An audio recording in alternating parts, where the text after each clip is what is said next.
Kenapa kita diajak untuk pindah sholat sunnah? Litaksura mawadi'us sujud. Supaya tempat sujud kita banyak. Di sini kita sujud, di sana sujud, di belakang sujud, belakang lagi sujud. Banyak sholat sunnah kita, banyak tempat sujud kita. Apa gunanya? Besok fa'innaha tashhadullah. Semua tempat-tempat yang pernah kita sujud, yang pernah kita sholat, insya Allah menjadi saksi untuk kita bahwa kita dulu rajin ibadah, kita dulu rajin sholat sunnah. Assalamualaikum warahmatullahi wabarakatuh. Alhamdulillah, alhamdulillahi hamdan yuwafi ni'amah wa yukafi'u mazidah. Ya Rabbana lakal hamdu kama yanbaghi li jalali wajhi wa azimi sultan. Allahumma salli wa sallim wa barik ala sayyidina Muhammadin wa ala alihi wa sahbihi ajma'in. Bapak pengurus, Bapak Ibu, alim ulama, cerdik pandai, pemuka masyarakat yang kami muliakan. Semoga kita dimuliakan Allah dari dunia sampai ke akhirat kelak. Amin amin ya rabbal alamin. Tausiah kita setelah zuhur kali ini kita beri judul sunnah, hal-hal yang disunnahkan ba'da sholat, setelah sholat. Di sini lebih kepada selesai sholat lalu disunnahkan. Yang pertama, al-istighfar waz-zikru wad-doa. Ada dianjurkan kita beristighfar, baik zikir dan doa. Baik itu laki-laki, baik itu perempuan, baik itu imam, baik itu makmum, baik itu kita berada di tempat kita, baik itu musafir. Semuanya dianjurkan untuk beristighfar dan berzikir dan berdoa. Kalau selesai sholat kita baca astagfirullah 3 kali. Kita berharap apa yang kurang ketika sedang sholat tadi atau waktu sholat itu diampuni oleh Allah. Makanya istighfar. Dan berzikir serta berdoa. Zikir ada juga berbentuk doa. Ada juga berbentuk lafaz-lafaz Quran. Selesai sholat kita dianjurkan baca qul huwallah, qul a'udzu birabbil falaq, qul a'udzu birabbin nas, dan ayat kursi di antara. Dan dianjurkan juga kita berdoa kepada Allah. Kata, kenapa kita dianjurkan istighfar, zikir, dan doa setelah sholat? Li'annahu waktu ijabah. Setelah sholat itu waktu ijabah. Waktu yang dikabulkan doa, yang mustajab doa insya Allah. Hal ini berdasarkan hadis Rasulullah yang diriwayatkan oleh Abu Umamah. Rasulullah berkata, beliau berkata, qila li Rasulillah sallallahu alaihi wasallam. Ditanyakan kepada Rasulullah SAW, ayyud doa asma. Kapan doa itu yang paling didengar? Yang paling mustajab maknanya. Kapan kalau mau berdoa? Apa jawab Rasulullah? Qal, beliau bersabda, beliau menjawab, jaufal lailil akhir wa duburus sholawatil maktubat. Yaitunya jaufal lailil akhir. Jaufal laili ini dijelaskan oleh sebagian ulama 2/6 malam Atau kalau kita bagi 12, maka ya 2/6 malam. Bapak Ibu yang kami muliakan. Ada ulama yang menjelaskan sepertiga malam terakhir. Kalau kita bagi 12 jam, ya kita bagi 3, maka sepertiga malam terakhir. Bapak Ibu yang muliakan Allah Subhanahu wa taala, berarti 4 jam terakhir di malam hari. 4, sepertiga terakhir. Bapak Ibu yang kami muliakan, maka dalam hal ini kita dianjurkan berdoa sepertiga malam terakhir, banyaklah berdoa. Tentu kita tak sedang tidur. Ya, tentu orang yang berdoa ini biasanya yang bagusnya dia berwudu, sholat tahajud dulu. Maka dapat rangkaian ibadah yang lain. Yang kedua, wa duburas sholawatil maktubat, di setelah sholat fardu. Setelah kita sholat fardu dianjurkan kita berdoa. Banyaklah berdoa karena tempat ini dikabulkan doa-doa.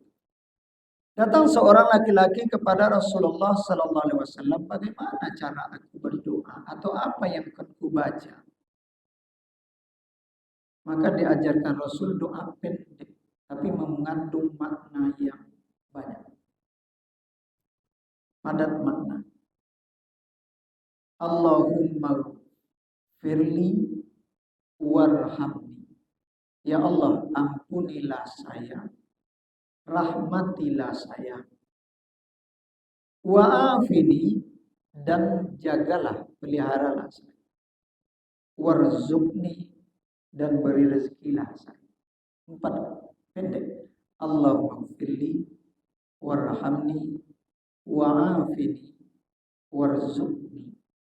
Dalam hadis itu disebutkan siapa yang baca doa ini maka akan dikumpulkan dunia dan akhirat untuknya, dimudahkan, diberikan kepadanya dunia dan akhirat, insya Allah.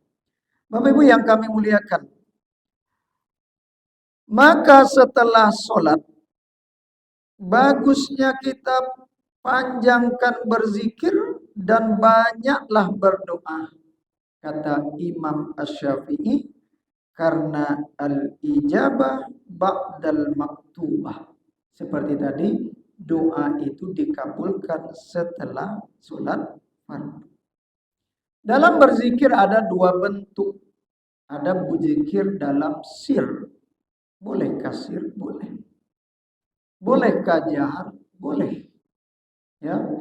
Dalam sebuah hadis disebutkan bahwa kami tahu betul, ya, Rasulullah itulah selesai sholat. In anna raf'as sauti, ya, meninggikan suara dengan zikir ketika selesai manusia daripada sholat fardu itu terjadi di masa Nabi Sallallahu Alaihi Wasallam. Aku tahu betul kalau manusia lah selesai sholat dengan hal tersebut ketika aku dengar. Ya, ada sahabat tahu betul dia karena terdengar zikir itu. Ini bisa diantara dalil menunjukkan boleh zikir jahar. Kami maunya sir, silakan. Dalam kitab-kitab fikih juga disampaikan kalau makmum tak dapat, imam ingin mengajarkan, ya jaharkan. Karena makmum ini Bapak Ibu, kalau imam baca, dia akan mudah membaca, ya, dan akan termotivasi membaca. Sebagian orang begitu. Ada sebagian orang kalau imam diam-diam aja dia pergi aja. Tapi imam baca dia baca juga. Bahkan yang tidak dapat dia ketika imam baca dia bisa mengiringi. Sama orang yang suka nyanyi, ketika dia dengar nyanyi, dia bisa ngikuti nyanyi itu. Tapi dimatikan nyanyi itu, dia tak bisa sendiri. Nah, ini boleh menjaharkan. Bapak Ibu yang kami muliakan. Jadi perbanyaklah doa, perbanyaklah zikir setelah sholat, karena ini adalah waktu istimewa. waktu ijabah. Yang kedua, al-intiqal lin-nafli min maudhi'i fardhi. Apa itu? Pindah untuk sholat sunnah. Kita sholat wajib di sini. Pindahlah, geser sedikit, satu langkah atau beberapa langkah atau ke belakang. Ya, ya karena kita kan sama, tentu kalau pindahnya ke depan ada lagi ke belakang, ke kanan atau ke kiri terserah. Kenapa kita diajak untuk pindah sholat sunnah? Litaksura mawadi'us sujud. Supaya tempat sujud kita banyak. Di sini kita sujud, di sana sujud, di belakang sujud, belakang lagi sujud. Banyak sholat sunnah kita, banyak tempat sujud kita. Apa gunanya? Besok fa'innaha tashhadulah. Semua tempat-tempat yang pernah kita sujud, yang pernah kita sholat, insya Allah menjadi saksi untuk kita bahwa kita dulu rajin ibadah, kita dulu rajin sholat sunnah. Bapak Ibu yang kami muliakan. Lalu ulama menjelaskan lagi dalam kitab ini, wa afdalul intiqal ba'dal faridah ayyantaqila ila baiti. Cuman yang paling bagusnya kalau rumah kita dekat dengan masjid ataupun tempat sholat jamaah itu, kita pindah sholat sunnah ke rumah kita. Bapak Ibu yang kami muliakan. Dalam hadis Nabi, sallu ya ayyuhan nas fi buyutikum. Sholatlah kalian manusia di rumah kalian. Fa inna afdolas sholati sholatul mar'i fi baiti illal maktubah. Yang paling afdol, yang paling bagus sholat seseorang adalah sholat di rumahnya kecuali sholat fardu. Maknanya kalau sholat fardu berjamaahlah ke masjid. Kalau sholat sunnah bagusnya kalau bisa di rumah. Ini lebih kepada bagusnya, bukan dilarang di masjid. Dalam hadis lain dijelaskan, apa kata Rasulullah SAW? Iza qada'a ahadukum sholatah. Apabila seorang telah selesai sholat fardu, falyaj'al li baiti nasiban min sholati. Jangan sampai lupa untuk sholat di rumahnya, jatah rumah. Fa inna Allah ja'ilun min sholatihi khairan. Kalau kita sholat di rumah maka Allah akan jadikan khairan, akan jadikan kebaikan di rumah kita, akan ada barokah di rumah kita insya Allah. Sedangkan masuk baca salam aja insya Allah ada berkah. Membasuh rumah saja membaca bismillahirrahmanirrahim akan jauh syaitan di rumah kita. Apalagi kita sholat ada baca Quran, insya Allah jin dan setan akan jauh dari rumah kita. Kebaikan akan banyak datang kepada kita. Bapak Ibu yang kami muliakan. Kecuali kalau kita pulang ke rumah kita jauh. Sampai di rumah mungkin batal atau waktu sholat lah hampir habis pula contoh. Maka dalam hal ini silakan kerjakan cepat di mana kita sholat jamaah tadi di masjid tersebut. Bapak Ibu yang kami muliakan, ya. Yang ketiga adalah al-insiraf ba'das sholah. Ya, insiraf ini kita selesai sholat kita pergi lagi meninggalkan tempat sholat. Fa iza sallu fil masjid wa kana wara'ahum nisa fa innahu yusallu lirijal ayyam kusuh fi amakin. Kalau kita lah selesai sholat, selesai ibadah, biarkan perempuan dulu keluar. Ya, ada namanya pintu perempuan. Apa maknanya? Di sini boleh perempuan sholat jamaah ke masjid. Tandanya dulukanlah perempuan dulu supaya tak ada ikhtilat. Ikhtilat ini bercampur baur antara laki-laki dan perempuan. Selesai sholat itu, ya, secara hukumnya sah-sah saja. Bapak Ibu ingin pergi langsung silakan. Tapi bagusnya perempuan dulu. Ya, tapi bagusnya berzikirlah dulu, beristighfarlah dulu, berdoalah dulu kita. Itu yang bagusnya. Yang bagus lagi kalau bisa duluan imam keluar dari kita. Ya, minimal keluar bersama imam sholat kita. Bapak Ibu yang kami muliakan. Bagi imam yang selesai sholat fardu, dalam berzikir dan berdoa, ini dianjurkan dia memiringkan badannya kirinya ke kiblat, kanannya ke makmum. Kalau tidak, maka kanannya ke kiblat, kirinya ke makmum. Dan kalau ada hal penting, boleh dia menghadap langsung kepada makmum. Tidak ada mesti di sana.